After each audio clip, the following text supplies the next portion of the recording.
your name and your date of birth. Archie Leonard Reed, June the 26th, 1937. Where were you born? About 3 miles south of here, just a mile west of Clyde, Arkansas. And this interview is part of the Cane Hill Oral History Project, and we're going to reuse this interview for his historical education purposes. Is that okay with you? That's fine with me. Thank you. Who are your parents? Archie Benton Reed and Esther Lou Collins. And what about, how many siblings did you have? I had 2 son and daughter, and 2 sisters and 2 brothers. Okay. Tell me about your parents. Well, my dad was a farmer most of his life, and he done a lot of apple peddling and hauling wheat. And he's just more or less a farmer of all trades. What are your earliest memories of Cane Hill? I went to school in the 1st grade here. What was it like going to school in Cane Hill? Tell me about some of your... Well, my first year I went to school in the lunchroom, which was across the road from the Cane Hill College on the north side.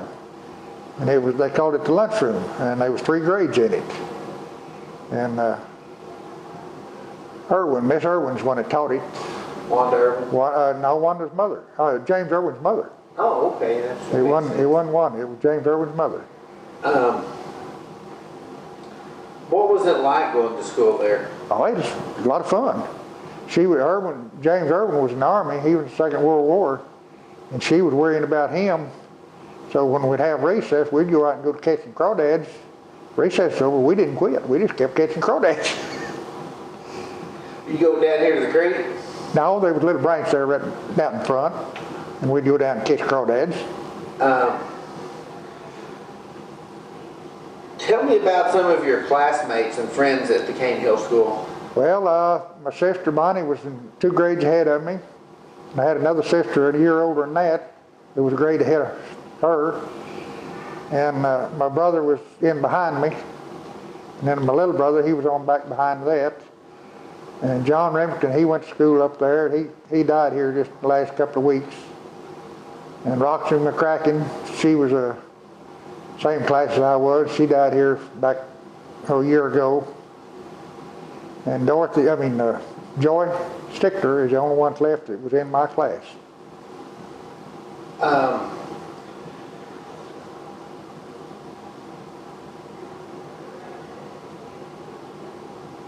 Have you always lived at the same place you're living now? No, I went to Fayetteville for 35 years.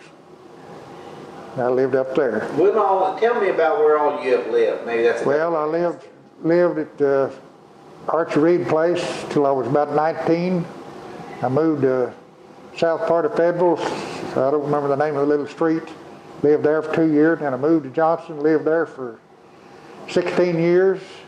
Then I moved back down here to Orville and Margaret Lofton farm. I bought it, and I've been living there ever since. What year was that? About 80. About 80. 80? Yeah. So you grew up here and then moved back? Yeah, then I moved back. What do you remember about the Cane Hill community, going as far back as you can remember about Cane Hill? Well, I remember Shaker Yates' store here. We'd come down and buy a penny pencil we could buy. Or we could buy a 2-cent pencil. That was the number 2 pencil, but we'd buy that penny pencil. When I was 1st and 2nd grade, that is what we could afford. A penny pencil, huh? A penny pencil. What else did you do when you came to the store? And we'd buy candy if we had the money, ice cream, and just look around. Was it only to trade, or were there other things you would come here for? No, we just running around, something to do. Visiting? Yeah. What did young kids do in Cane Hill in the old days? Most of the time we wrestled and run races and played ball. We done lots of wrestling back in them days. Wrestling, huh? Yep. Oh, again, back in the old days at Cane Hill, when do you remember they first brought the electric service into Cane Hill? They started in '39, and they come to parts of Cane Hill I ain't gonna sure say on Cane Hill, but it should have been about 39, because that's when REA started. So they would have been here about 39. What about the roads to Cane Hill? Do you know when those were paved? Well, I knew when the one in front of my house was. It was in 57. 57. Where I live now, it was done in 57. I bought a 57 Plymouth the year it was done. And so you live about a mile west of the wheel, is that right? About a mile and a half. Okay, so we're real near Cane Hill. Yeah. What about the road from Cane Hill up to 62? Do you? Well, I didn't really remember on it. I thought it was 57, but some of them said 51. Okay, so a few years sooner. Yeah. Do you remember? Tell me about what you remember about the water fountain in the middle of the road. Do you? I can just barely remember it. It disappeared when they put the road through, and then it turned up at Cane Hill College later on. But I don't know where it went there for a while. Well, what was different from the time of your earliest memories of when you went to school here, say, until you moved back later in the 80s? Well, it went down. The school closed, and pretty well everything closed down. Shaker store closed. Spectre Gates had a store in Clyde. They was brothers. One of them had a store in Clyde and one in Cane Hill. And I went to Clyde store mostly, but when I was going to school, I'd come down to Shaker store. In those days, did you travel a lot to Lincoln or Stillwell or Fayetteville or Fort Smith, other towns? Very little. Once in a while, we'd go to Prairie Grove or Lincoln, and Dad had 5 kids, and some bunch of us would be riding in the back. And in the back of the truck? Back of the truck. That's where we rode. Was that common in those days? That was common. That was just an everyday occurrence. There was usually one seated truck, and everybody had to have a truck, and the kids all had to ride in the back. Tell me about your family at home when you were a young kid. What was family life like for you guys? Well, in the summertime, we helped bale hay, helped haul hay. I helped haul hay loose for a year or two. We'd put a stacking on a wagon, and I was one of doing the stacking onto the wagon. With a pitchfork? With a pitchfork. We'd haul it in. We had a fork in the barn. We'd pick it up and take it into the barn. That was a lot of work. That was a lot of work. We'd load up the wagon just heavy as we'd get, and that was about 15 bales. You said earlier your family farmed. What other business? Was there any other business you did, or was it all farming? No, it was mostly all farming.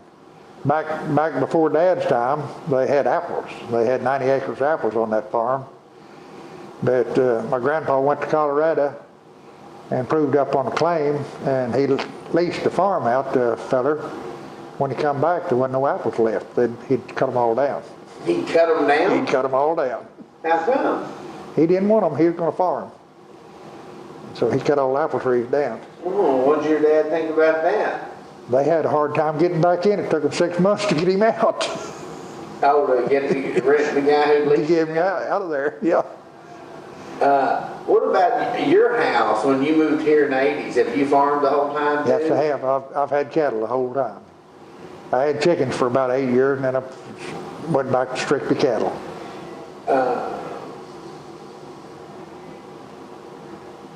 What would y'all do on a Sunday? We'd usually walk to church. Where? Sunday morning at Clyde, and then we'd walk back home. Dad was usually always going. He was either peddling or working or doing something, and so we'd walk to church. And just he had the car or the truck. Yeah, he'd have the truck. Mom didn't drive. He had the one vehicle, and he was always gone. When did you learn how to drive? I was about 14, 15. I was driving a truck before I got a license. Sure, I bet. Do you remember, I may have already asked you this, do you remember anything about the mill? Not a whole lot. It was already gone. It was tore down before I can remember. Do you remember your dad or anyone else talking about going down there? Well, Dad, he always talked about it. I had an uncle that had a sawmill down there. When they had that steam engine there, he sawed lumber down there.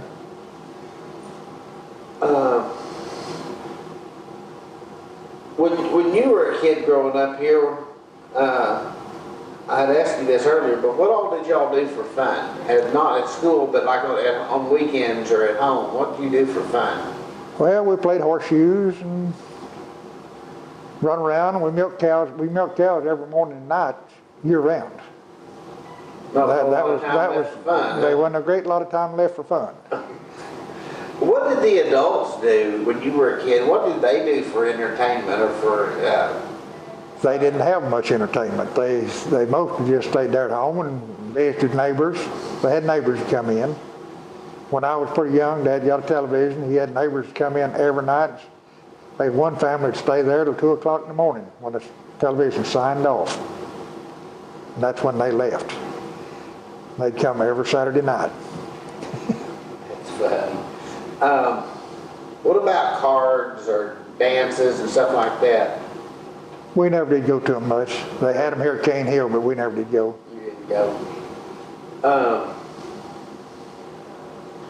Tell me about some of your neighbors and friends in this area that you've got to know over the years.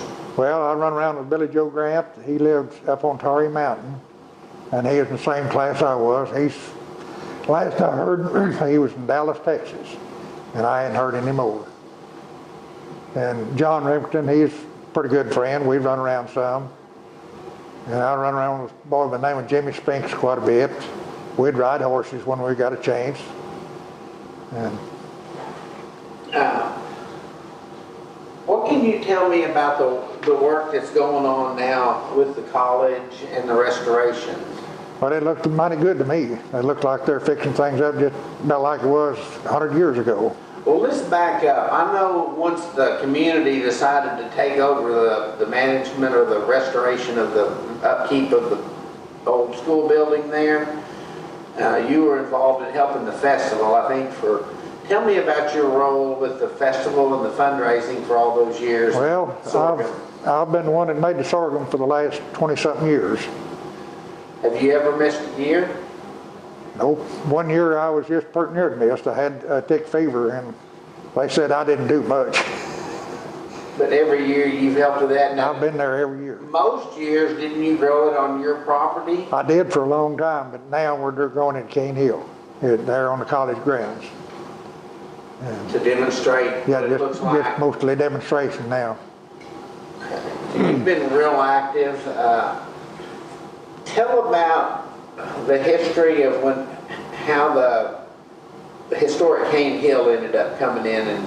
Well, we was working trying to get the windows fixed. We were trying to come up with enough money to fix the windows of the college building. And we'd figured out we had one of them sent off getting it worked on, and he was going to charge us a fee for doing it and then fix the rest of the windows. And a boy come and said, how would you like for us to take over and do all this? I was on the school board at the time, or the board of the little building, and we was all kind of in agreement for them. Yes, they'd come and fix them windows, and then they come back and said they was going to fix the building completely.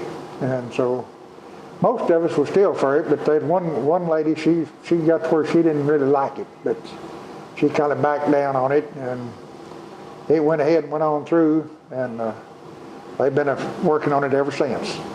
Would you have ever thought that it would have turned out as well as it has when they... I didn't think it would ever do that. I didn't see how they could ever fix it the way they have. I didn't think there was any way it could be fixed this good. So you've been real pleased with that? Yes, I have. What would you like to see done with the college and the campus? Well, just finish it up and then kind of take care of it.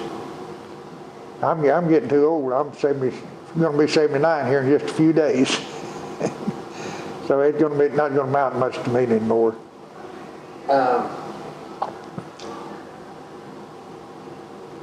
Tell me about, what else do you think about Cane Hill that I haven't thought to ask?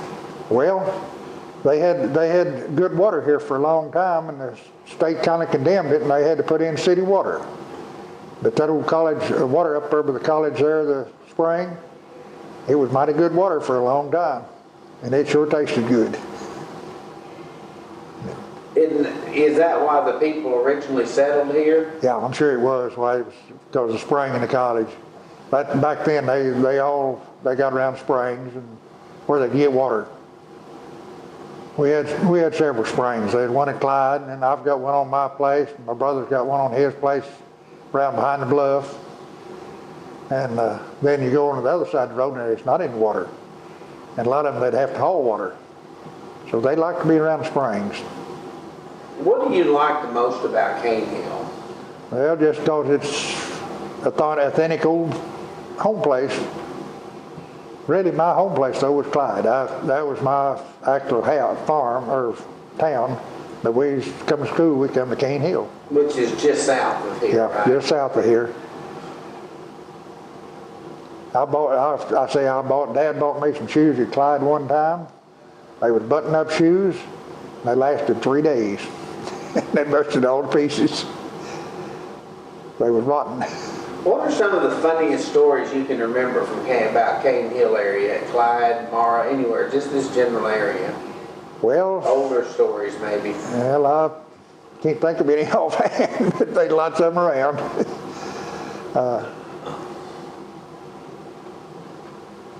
Let's see.